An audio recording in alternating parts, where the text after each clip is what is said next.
हर खबर पर होगी आपकी पकड़। डाउनलोड कीजिए एबीपी लाइव ऐप। तो एक बार फिर से स्वागत है। और देखिए, हमारे साथ न्यूयॉर्क से डॉक्टर धीरज कौल जुड़ गए, जो कोरोना वैक्सीन से जुड़े हर सवाल का जवाब देंगे। डॉक्टर धीरज कौल, आपका बहुत बहुत स्वागत है। डॉक्टर धीरज कौल से सवाल जवाब का सिलसिला शुरू करें उससे पहले चलते हैं, एक खबर आपको दिखा देते हैं जो कि कोरोना वैक्सीन से जुड़ी हुई है। कोरोना वैक्सीन पर आपके मन में उठ रहे एक एक सवाल का जवाब देने के लिए अमेरिका से हमारे साथ धीरज कौल तो जुड़ेंगे ही, लेकिन उससे पहले आपको कोरोना की वैक्सीन से जुड़ी खुशखबरी बता देते हैं। अगले हफ्ते से ब्रिटेन में कोरोना वैक्सीन लगनी शुरू हो जाएगी। रूस में भी टीकाकरण का ऐलान हो गया है। ब्रिटेन में वैक्सीन सिर्फ एक हफ्ते दूर। अगले हफ्ते से ब्रिटेन में टीकाकरण। कोरोना के खिलाफ लड़ाई में आ गई है खुशखबरी। ये गुड न्यूज आई है ब्रिटेन से, जहां फाइजर और बायोएनटेक कंपनी की बनाई कोरोना वैक्सीन को इस्तेमाल की मंजूरी मिल गई है। फाइजर कंपनी के बाद खुद ब्रिटेन के प्रधानमंत्री बोरिस जॉनसन ने प्रेस कॉन्फ्रेंस कर ऐलान किया है। Person needs 2 injections 3 weeks apart, so it will inevitably take some months before all the most vulnerable are protected. Long, cold months. पूरी दुनिया में कोरोना के 6,47,17,000 से ज्यादा केस हैं। 14,96,000 से ज्यादा लोगों की मौत हो चुकी है। कोरोना के इतने भारी कहर के बाद पूरी दुनिया के लिए खुशखबरी आई है। कोरोना के पहले केस के 381 दिनों बाद अच्छी खबर। और खबर ये भी है कि यूके कोरोना के खिलाफ वैक्सीन लगाने वाला पहला देश बनने जा रहा है। यूके में भी 16,43,000 कोरोना केस और 59,051 लोगों की मौत। पूरी दुनिया में कई सारी वैक्सीन का ट्रायल चल रहा है और बहुत सी कंपनियों की वैक्सीन अप्रूवल की स्टेज तक पहुंच गई हैं। इसी कड़ी में यूके ने फाइजर और बायोएनटेक कंपनी की वैक्सीन को मंजूरी दे दी है। ये मंजूरी ब्रिटेन की MHRA यानी medicine and health care products regulatory agency ने दी है। ये मंजूरी अभी वैक्सीन के इमरजेंसी इस्तेमाल के लिए दी गई है। अगले हफ्ते से यूके में फाइजर की वैक्सीन लगनी शुरू हो जाएगी। कोविड-19 के खिलाफ टीकाकरण करवाने वाला यूके दुनिया का पहला देश होगा। वैक्सीन लगाने के लिए ब्रिटेन ने एडवांस तैयारी की हुई है। पूरे देश भर में 50 हॉस्पिटल्स बनाए गए हैं और जरूरतमंदों को वैक्सीन मुहैया कराएंगे। ब्रिटेन में किसे सबसे पहले टीका लगेगा, इसके लिए वरीयता की 10 कैटेगरी बनाई गई हैं।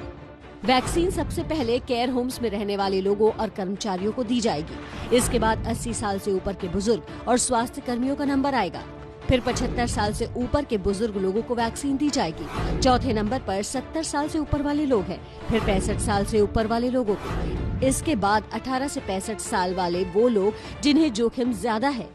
फिर 18 से 65 साल से कम वाले जिनमें रिस्क थोड़ा कम है। फिर 60 साल से ज्यादा उम्र के लोगों को। फिर 55 साल से ज्यादा और फिर 50 साल से ज्यादा उम्र वालों को वैक्सीन दी जाएगी। लेकिन ब्रिटेन के मामले में असली चुनौती फाइजर के वैक्सीन के तापमान को लेकर भी है, क्योंकि कोरोना की जितनी भी प्रभावी वैक्सीन हैं, उनमें सबसे कम तापमान की जरूरत फाइजर वैक्सीन को ही है, -70 डिग्री सेल्सियस। हालांकि यूके के स्वास्थ्य मंत्री का दावा है कि उनकी तैयारी पूरी है। We have a vaccine, so it's very good news. Now, you mentioned the -70 conditions that it needs to be stored in, so this is a challenging rollout, and the NHS in all parts of the UK stands ready to make that happen. They're used to handling vaccines and medicines like this with these sorts of conditions. It's not easy, but we've got those plans in place. Britain में vaccine आने वाली है, लेकिन खतरा पूरी तरह टला नहीं है। ब्रिटेन के स्वास्थ्य सलाहकार का कहना है कि ऐसा लगता है कि ये वायरस कभी खत्म नहीं होगा।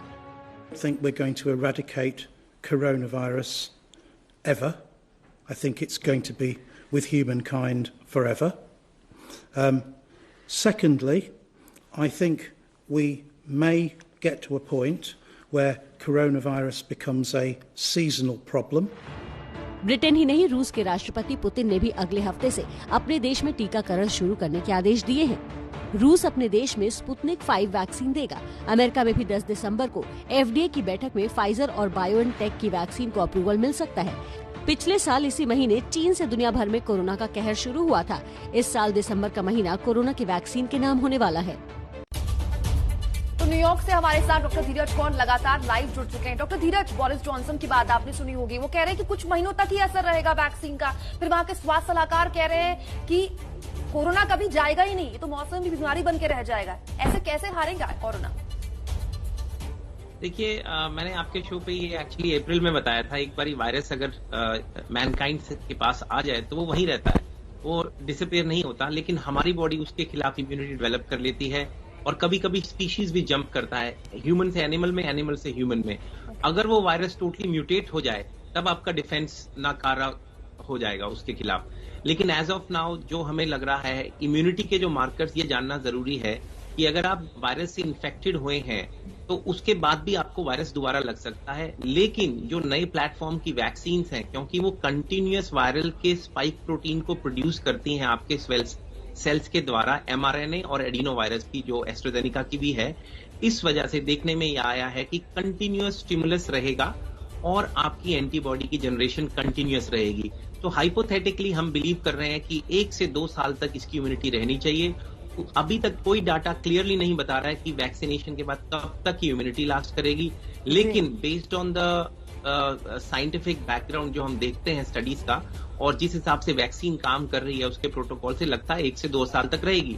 लेकिन ये जानना जरूरी है, कई हाई रिस्क इंडिविजुअल्स होते हैं जिसका इम्यून सिस्टम वीक होता है, हो सकता है हमें उन्हें एक बूस्टर डोज लगाना पड़े 1 या 2 साल के बाद, पर अभी इस बारे में बात करना थोड़ा सा प्रीमैच्योर होगा।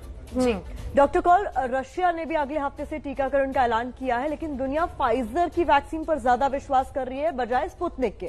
उसके पीछे आपको क्या वजह लगती है? क्या रिसर्च में कुछ ऐसा सामने आया है जिसकी वजह से लोग फाइजर पर ज्यादा विश्वास कर रहे हैं?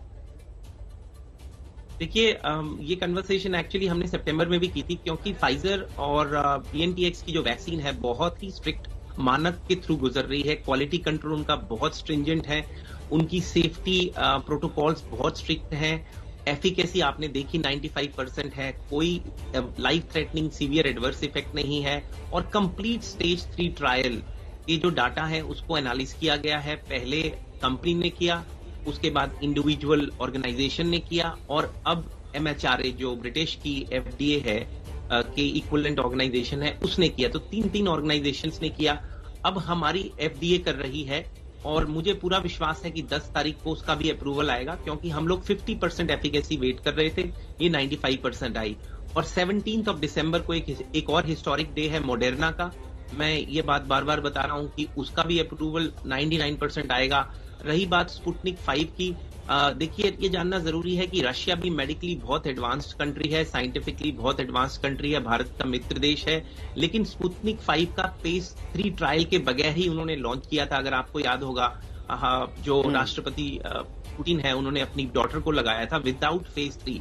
तो फेज 3 के बगैर वैक्सीन लॉन्च करना एक खतरनाक चीज होती है, लेकिन पेंडेमिक में कई लोग उसको वेव करके दे देते हैं क्योंकि डेथ और मोर्टेलिटी काफी हाई है। लेकिन WHO ने भी क्रिटिसाइज किया, इंटरनेशनल ऑर्गेनाइजेशंस ने भी क्रिटिसाइज किया। एक और वैक्सीन थी जो कि चाइना ने जून जुलाई में लॉन्च कर दी थी, इमरजेंसी ऑथराइजेशन यूज के लिए, आर्मी के लिए।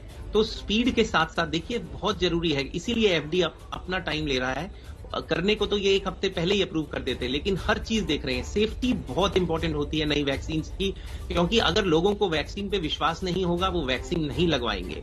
इसीलिए लोगों के विश्वास को पूरे एक तरीके से कोई कॉर्नर्स कट किए बगैर FDA इसको देख रही है। आपको ये जान के हैरानी होगी कि व्हाइट हाउस ने भी FDA के कमिश्नर को 2 दिन पहले तलब किया था और पूछा था कि हम इतना टाइम क्यों ले रहे हैं अप्रूवल में फाइजर के, और उनका स्ट्रेट आंसर था हम उतना टाइम लेंगे जितना साइंस हमें लेना चाहिए, इसमें हमें कोई इंटरफेरेंस नहीं चलेगी। और 10 दिसंबर इज द डे और 17 दिसंबर इज द डे। तो क्वालिटी वाइज और पेशेंट सेटिस्फैक्शन वाइज और पेशेंट एश्योरिटी बहुत जरूरी होता है किसी भी दवाई के लिए। प्लेसिबो इफेक्ट 30%, तो वैसे ही अगर एक डॉक्टर पे आप विश्वास करते हैं दवाई लेंगे तो वो काम करेगी। अगर आप एक डॉक्टर पे विश्वास नहीं करते तो दवाई 30% काम नहीं करती। तो वैक्सीन का भी वही है। FDA को लोग बहुत रिस्पेक्ट करते हैं, internationally one of the strictest form है। MHRA है। Unfortunately Russian equivalent of FDA is not very well, how to say, equivalent.